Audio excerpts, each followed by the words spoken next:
मी पंजाब तक हवामान अभ्यासक मुक्काम पोस्ट उगळी धामणगाव तालुका शिरूर जिल्हा परभणी. 3 तारखेपर्यंत राज्यात आणखी असाच पावसाचा जोर राहणार आहे म्हणून हा अंदाज लक्षात घ्या. पण सर्वांना सांगू इच्छितो की माझं सर्व शेतकऱ्याला प्रथम एक विनंती की सर्व शेतकऱ्याला सांगू इच्छितो की शेतकऱ्यांनो राज्यातील सर्व शेतकऱ्यांसाठी परत एक अंदाज. आज आहे 3 आणखीन उद्याच्या दिवस मध्ये राज्यातला पावसाचा जोर राहणार आहे म्हणून हा अंदाज लक्षात घ्या. महाराष्ट्रातला जोर म्हणजे महाराष्ट्रामधील मराठवाड्यातला म्हणजे मराठवाड्यापर्यंत जोर उद्याच्याला कमी होईल. पण हे जोर परत उत्तर महाराष्ट्राकडे जाणार म्हणजे जवळपास 3-4च्या दरम्यान उत्तर महाराष्ट्राकडे पुन्हा या स्वरूपाचा पाऊस पडणार आहे. ओढे नदी नाले वाहणारा पाऊस पडणार आहे, मुसळधार पडणार आहे, अतिवृष्टी होणार आहे. म्हणून नदीकाठच्या लोकांनी सतर्क राहावे, काळजी घ्यावी. कारण की राज्यामध्ये या पावसानं मुसळधार पावसानं सगळीकडे थैमान घातलंय म्हणून हा अंदाज सर्व शेतकऱ्यांना लक्षात येतात.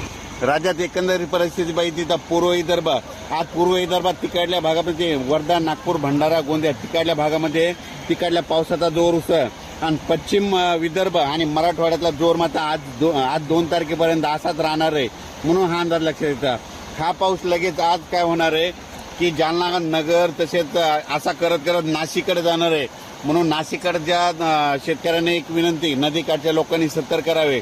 ज्यांची घरे नदीकाठी आहेत त्यांनी सतर्क करा. आणि पाऊस चालू झाल्याच्या नंतर तुम्ही सगळं लक्ष ठेवा. कारण की काय व्हायला रात्रीतच अचानक पाऊस पडायला आहे आणि घराला पाण्याचा वेढा पडायला आहे म्हणून हे सगळ्यांनी लक्षात घ्यायचं. तसेच लातूर भागातील शेतकऱ्यांचं नेमकं सोयाबीन काढायला आलेलं आहे. तर लातूर भागातील सर्व शेतकऱ्याला सांगू इच्छितो तुम्ही काय करा, 4 तारखेनंतर तुमच्या भागात पाऊस ओसरणार आहे, तुमच्याकडे ऊन पडणार आहे.